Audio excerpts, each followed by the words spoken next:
안녕하세요 여러분, 이민혁 선생님입니다. 오늘은 수업 전에 영화 한 편을 소개해드리고 시작할까 합니다.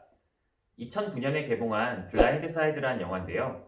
존 리 행콕이 각본과 감독을 맡고 샌드라 블럭, 퀸튼 아론이 주연을 맡은 이 영화는 유명한 미식축구 선수인 마이클 워어의 실제 이야기를 바탕으로 만들어서 더욱 감동을 주었습니다. 먼저 예고편 영상을 보고 말을 이어가 보도록 하겠습니다.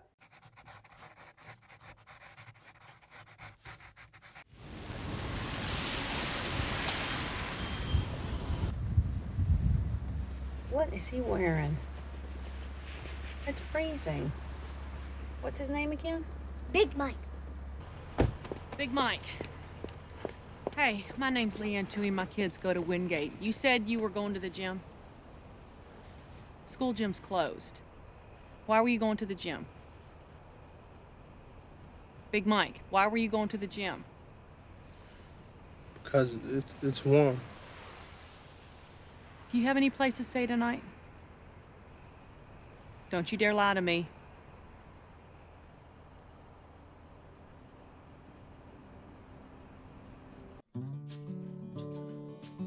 Thank you for all the many blessings on this family.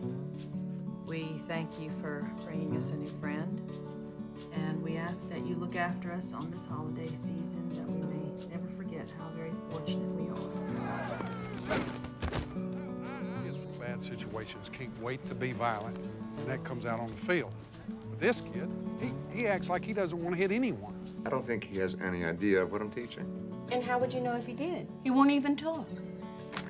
He writes. His name? Barely. The teachers do not know. I have no idea of anything they are talking about. I do not want to listen to anyone, especially the teachers. They are giving homework and expecting me to do the problems on my own. I have never done homework in my life. What's this? The state makes schools measure for career aptitude in the 8th grade, and this just came with this file. What's it say about Michael? Spatial relations, 3rd percentile. Ability to learn, 5th percentile. It's funny, though. He tested in the 98th percentile in one category. Which one? Protective instincts.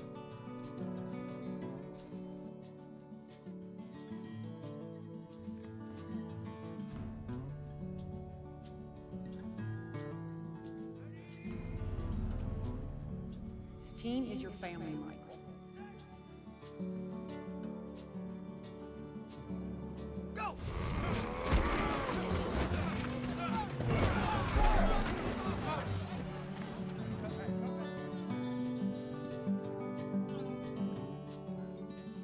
영화의 모든 것 올든 무비. 재밌게 보셨나요? 물론 실제와는 조금 다른 부분도 있지만 마이클 워어가 세계적인 미식축구 선수로 발돋움할 수 있도록 가족처럼 뒷받침해준 투오이 가족의 헌신과 마이클 워어 선수의 신뢰가 아름다운 영화입니다. 마이클 워어 선수가 원래 운동을 잘했고 운동신경이 좋았다고 하지만 투오이 가족을 만나 무조건적인 신뢰와 위로를 얻지 못했다면 얼마만큼 성장할 수 있었을는지는 미지수였을 겁니다. 투오이 가족과 마이클 워어 선수의 우연한 만남은 삶을 바꾼 만남이라고 할 수 있겠죠. 오늘 선생님과 함께 공부할 단어는 2-1 어떻게 읽을까 단원인데요. 여러분들은 1년에 책을 몇 권이나 읽나요? 요즘은 워낙 SNS나 유튜브가 발달해서 활자로 된 매체를 잘 안 보긴 하는데 책을 읽어야 긴 글을 읽고 이해하는 능력이 길러지기 때문에 책을 읽는 습관을 들이는 게 좋습니다. 좀 국어 선생님 같죠? 여러분이 책을 읽을 때는 그냥 손에 잡히는 대로 읽을 수 있지만 또 내가 이 책을 왜 읽으려고 하는지 과제를 하기 위해서인지 아니면 단순한 흥미로 읽는 것인지 여러 가지 목적에 따라 책을 읽는 방법이 달라집니다. 그리고 책을 읽는 과정에서 읽기 전략이 다르기 때문에 오늘은 체계적으로 책을 읽는 방법을 함께 공부할 겁니다. 아까 처음에 블라인드 사이드란 영화를 먼저 본 이유는 오늘 우리가 함께 공부할 지문이 삶을 바꾼 만남이라는 제목의 글이기 때문입니다. 정약용이라고 조선의 레오나르도 다 빈치라는 별명을 가진 여러분들이 잘 아는 조선시대의 실학자의 일화를 다룬 글인데요. 이 정약용에 대한 이야기를 잠깐 해볼까요? 정약용은 원래 유학자지만 기존 성리학이 갖는 문제점에서 탈피하려고 했기 때문에 실학자로 분류하기도 합니다. 그리고 시학, 철학, 법학, 유학, 의학, 지리학, 언어학, 교육학, 문학, 건축학 등 다양한 분야를 공부하고 또 저서를 남겼기 때문에 정약용의 호를 따서 다산학이라고 묶어서 부르기도 합니다. 그리고 우리나라에서 단일 인물로서는 가장 연구 논문이 많은 사람이기도 하죠. 왜 이러는 걸까요?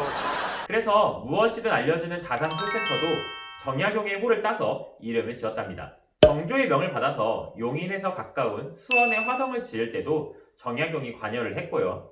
이때 서양의 축성법과 청나라의 기술을 받아들여 거중기와 농로라는 획기적인 발명품으로 수원 화성을 지는데 큰 공헌을 세웠습니다. 이 정약용이 중용될 수 있었던 배경에는 정조의 총애가 있었는데요. 이 정조와 얽힌 일화 중에서 술에 관해 내려오는 이야기가 있습니다. 정조가 술을 워낙 좋아하기도 하고 신하들을 술로 다스리는 경향이 있었는데요.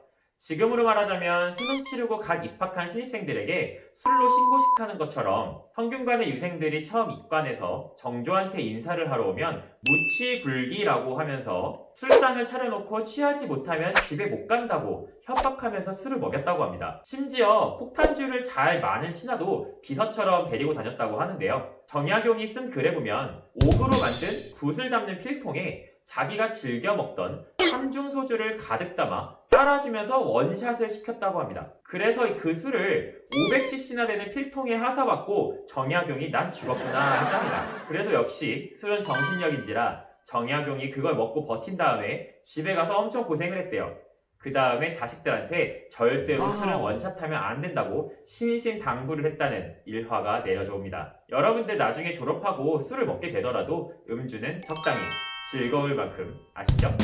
자, 그럼 교과서에 나오는 어진이가 책을 어떻게 읽는지를 읽기 전, 중, 후에 세 단계로 나누어서 한번 읽어보도록 하겠습니다. 읽기 전에는 첫 번째, 읽기 목적을 확인하고 두 번째, 글의 제목, 소제목, 사진 등을 훑어보면서 책의 내용을 짐작해보며 세 번째, 떠오르는 질문을 정리해봅니다. 어진이가 책을 읽는 이유는 무엇인가요? 네, 스승과 제자의 관계를 주제로 보고서를 쓰려고 하죠.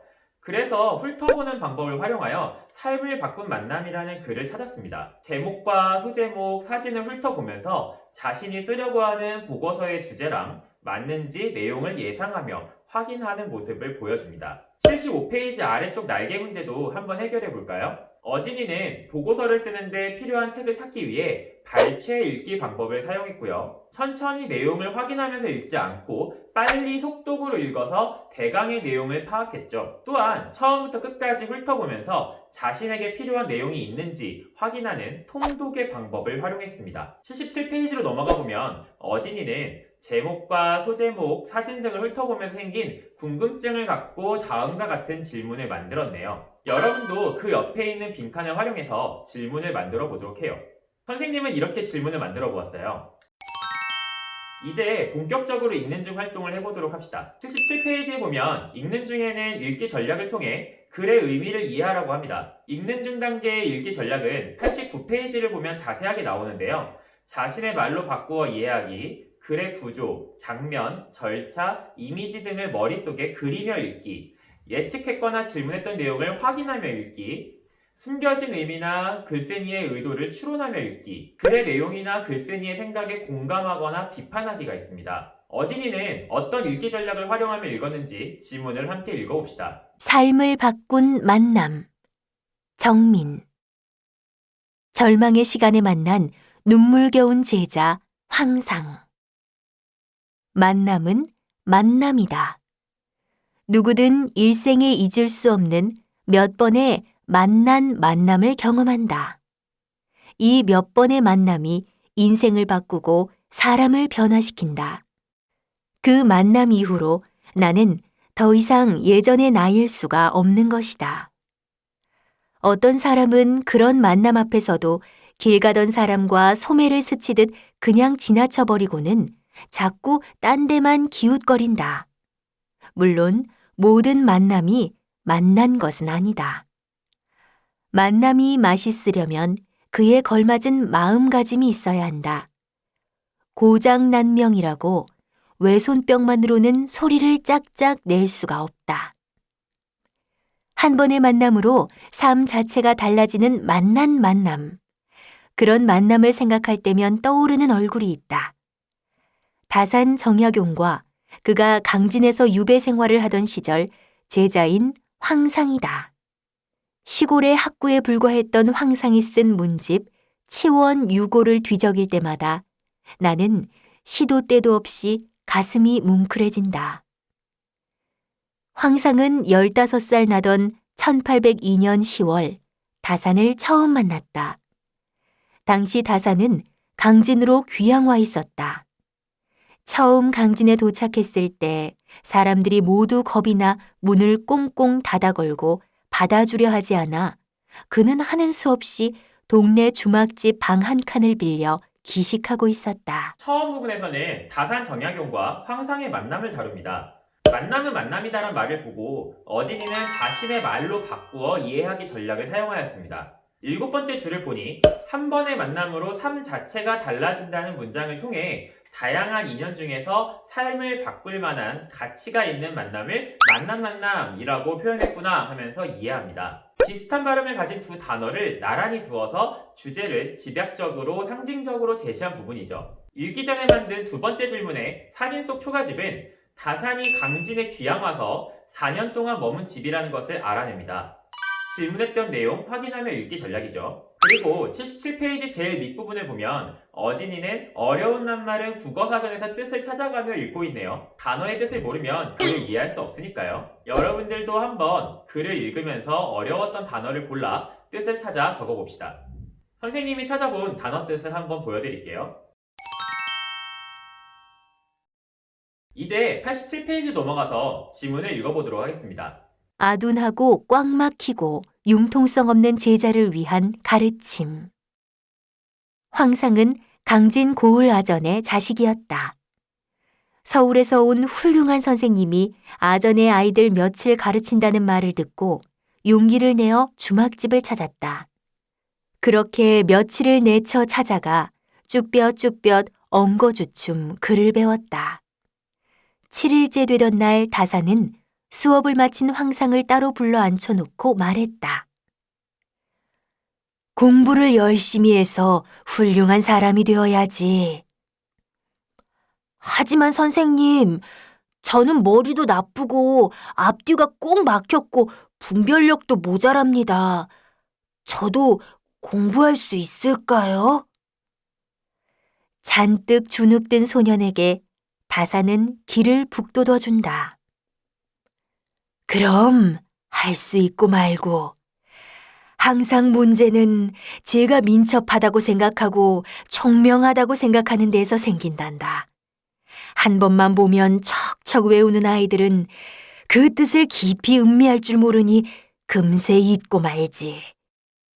제목만 주면 글을 지어내는 사람들은 똑똑하다고는 할 수 있지만 저도 모르게 경박하고 들뜨게 되는 것이 문제다.